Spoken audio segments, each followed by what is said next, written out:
Hello, Pamela. It's so nice to have you on the show today. How are you doing? I am very well. Thank you for having me. Beautiful, and thank you so very much for being here. You see, I truly appreciate you.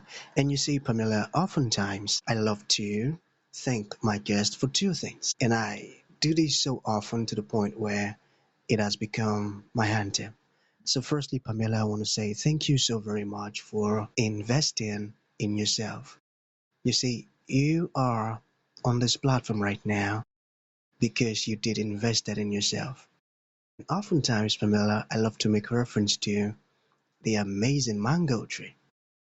Say, some couple of months back, I was on a particular road, Pamela, and just by the roadside, there was this very tall, unattractive mango tree. And I used the word unattractive because the mango tree's got no mangoes on it, and the leaves were all dry. So I just walked past it and I went my way. But you see, Pamela, just recently I was on that same road. And this time around, a lot's changed about the mango tree. You see, the mango tree caught my attention pretty good from a distance. And immediately I got the urge to move so close to it, of which I did. And it wowed me because now the mango tree's got a lot of mangoes on it, beautiful green leaves and healthy branches. And not just mangoes now, Pamela. I'm talking about ripe mangoes. It was such a lovely experience that day, and I was so excited. Here is my point. The fact that you dedicated your time, energy, and resources to becoming the amazing partner that you are today. That alone has made it impossible for me to skip you. And that's why you got the request from me to be on the show because I was attracted to you. The fruit of all that you're doing, your journey, your philosophies, your book, your story, the stuffs you've been through and how you overcame them, and the impact your work is having. I was attracted to these things and they caught my attention. The fruit of all of these beautiful stuffs. Thank you so very much for doing that to yourself. And secondly, thank you for saying yes to the invite, because if Pamela had said nope, there was nothing Elisha could do about it. Thanks so much, Pamela.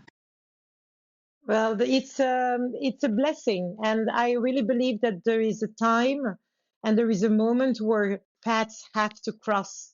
And like you said with the mango tree, it might not give you fruit for years. And if you keep appreciating in a way to still taking the same path and going through it, one day you look up and you will find the fruit. And I believe life and everything we go through, don't expect results immediately because sometimes you're not even ready to appreciate the results. And very often I say, people ask me, Pam, what gives you that energy? What gives you that drive? And my answer is the same. Have faith, believe in yourself, and invest in yourself. You can't pour from an empty cup. And that's a saying, and it's not just a saying. You can't give if you have nothing more to give.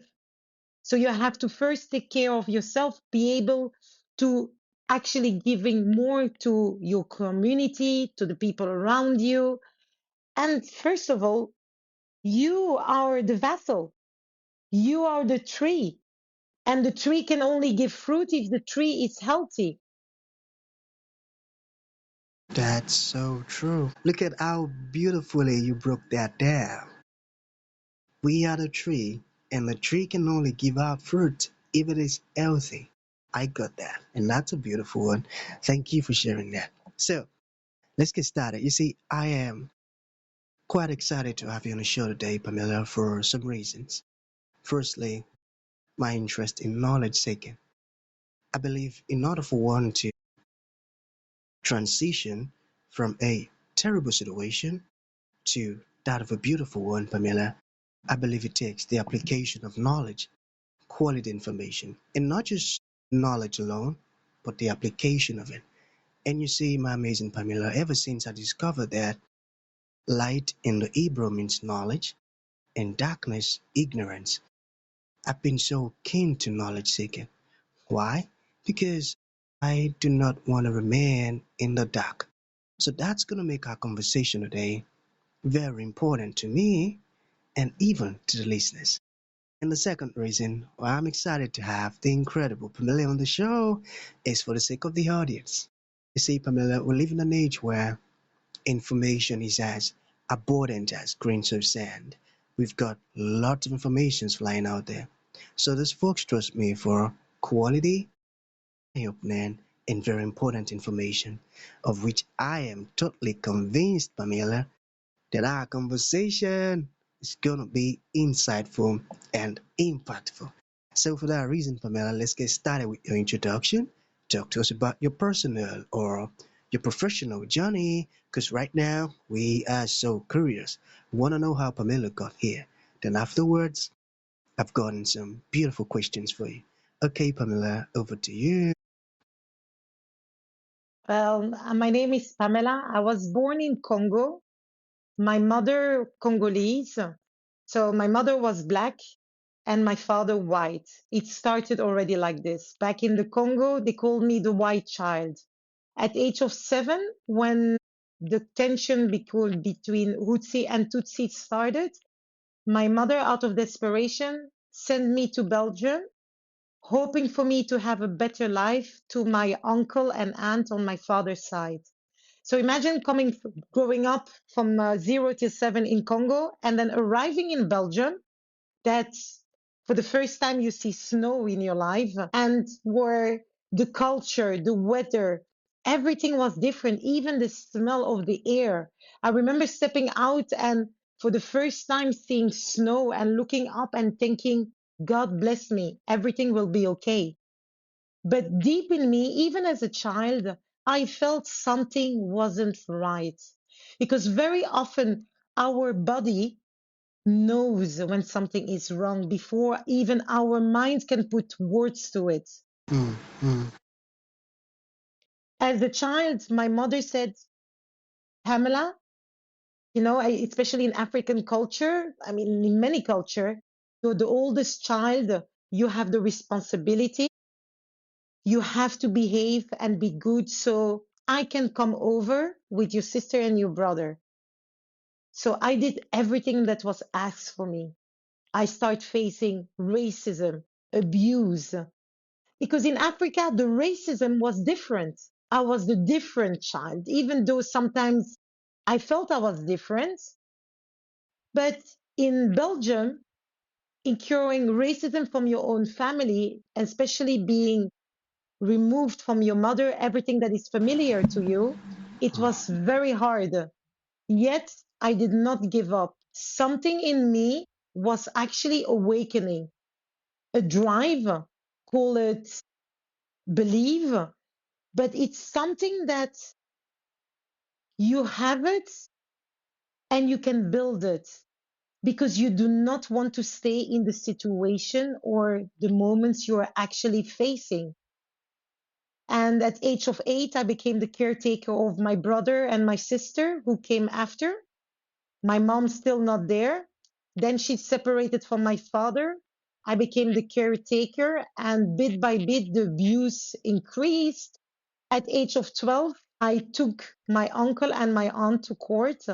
It was the beating too much, and I mm. became an orphan. I was placed in a home, an orphanage, that it's a state child. I had no family visiting me until the government actually contacted one of my sisters. So I saw someone between age of 12 till 16, 10 times.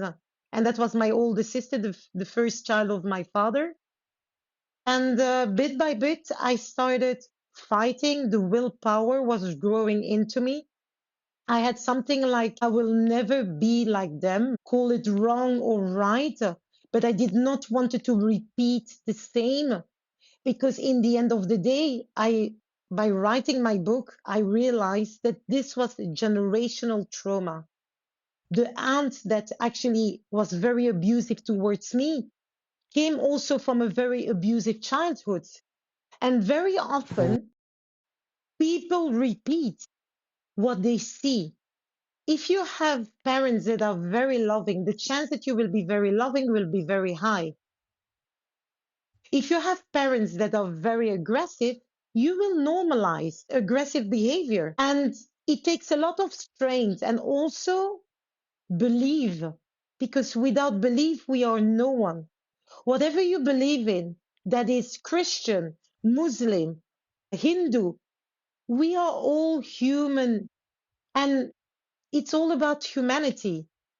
My religion is not better than someone else's religion, because in the end of the day, it's about love. It's about uplifting each other, helping each other. That's humanity about. Because if something happened to me and I have to go to the hospital, I will not ask whose religion it is, where the donor That's come true. from for blood or an organ. You will take. So all this racism, indifference, just look in the mirror and ask yourself, if something happened to a person I love so deeply, or something happened to me, would I accept or would I refuse the donor because of their past, their color, or their religion? No. So we have to stop dividing each other. We breed. We were born naked. We will die eventually. I love when I hear people say, oh, we live once. No, you die once, but you live every day. So every day you wake up, it's already a blessing.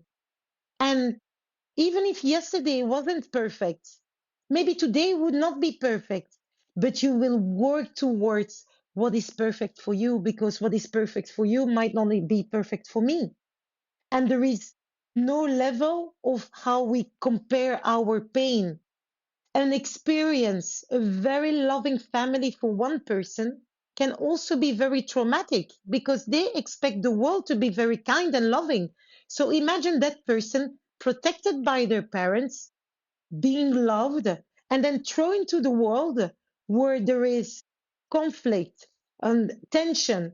For them, it's very hard as well. As for me, that was removed from my mother, actually sent for a better life, faced abuse, all kind of abuse, racism, because I was never belonging somewhere. So I had to find my own way and my own path to actually belong.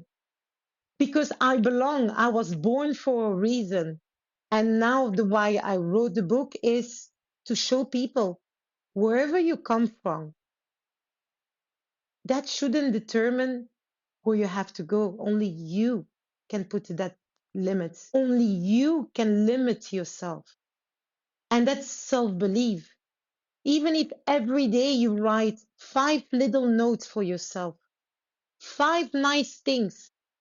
It sounds simple, but it's so hard for most of people. What are your qualities? What are your dreams? Write them down and repeat. Repetition makes perfection. So that's also in self development. This is That's a little amazing. bit of my story. Oh, Pamela, this is amazing. And I tell you, I love the fact that you are sharing your story and you refuse to stay silent. And one part that stood with me is that area where you mentioned that you refused to be like them. Then you caught the understanding that this stuff is a generational trauma.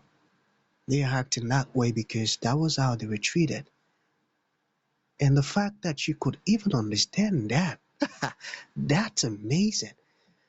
Because not many people can accept that truth. Oh, yeah, I know they're suffering from generational trauma, but that ain't my business. I'm not concerned about that. I'm going to just be like them. I'm going to repeat the same thing they did. But you refuse to do that. That's amazing. And the fact that you wrote a book because you wanted to share this solution and this truth that you know with the world. I love that. So let us get a bit personal. So, how did divorce and motherhood push you to confront old cycles? Well, motherhood or fatherhood, actually, you become, your life doesn't belong to you anymore until the child grew up till a certain till 18, we say, because then legally you're not responsible. But does it actually stop? I had a traumatic experience where I was removed from my mother at a very young age. So imagine I got my daughter 8 days before my 18. I was a child after losing my mother because then she passed away. So it was a shock. And I did not want her to go So through the sorry. things I was going through. So I put my comfort on the side. My actually, the comfort zone you have, you as a human, you should put it on the side. And even for being going to a divorce, we often say, oh, I stay for the children. But are you doing the right things all the time? I think the first key is communication. I would be still married if I had those skills that I have now, because the fault is often both ways. Not often, it is both ways.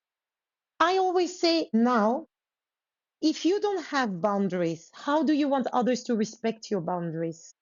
If you do not communicate and then explode, this is wrong, I can't do this anymore. How do you want the other person actually to change things or to work towards that? So the basic of all of this, that it's with your children, your partner, your husband or ex-husbands, communication. Sit down, express your feelings. You have expectation, but the other person has also expectation. If you ask the other person to invest their time, make sure you also invest your time. My son now, I sit Mm, with him and I say, baby, I what got can that. I change Yeah, here? yeah. Yes. And it's all about communicating like you and me doing now. And why we're doing this podcast together, it's to bring awareness where people say, okay, sometimes question yourself. We want that the world change, but very often we do not make a change within. So start with you before you push others to make a change. And that's one thing I learned the hard way, but I learned and I'm still learning.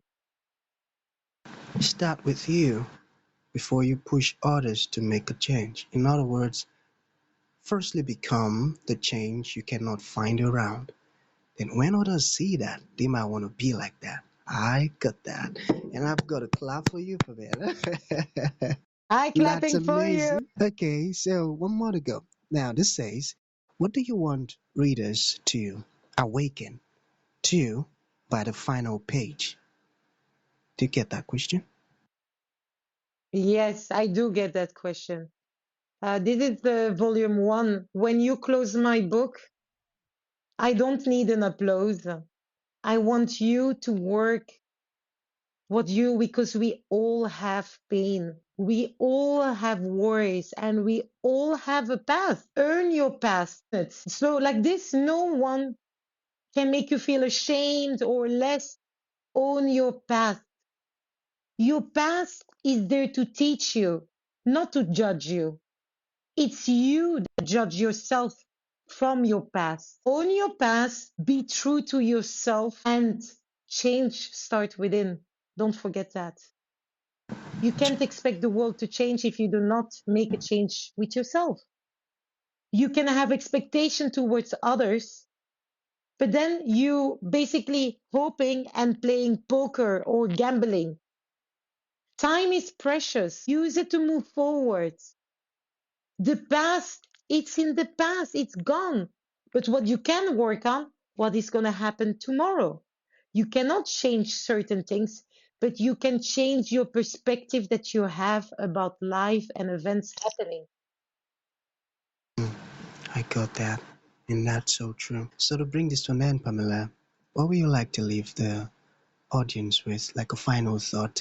And to those individuals who would like to reach out to you, learn more about the wonderful stuff you're doing, make a purchase of your wonderful book, or even ask you questions, how can that be possible?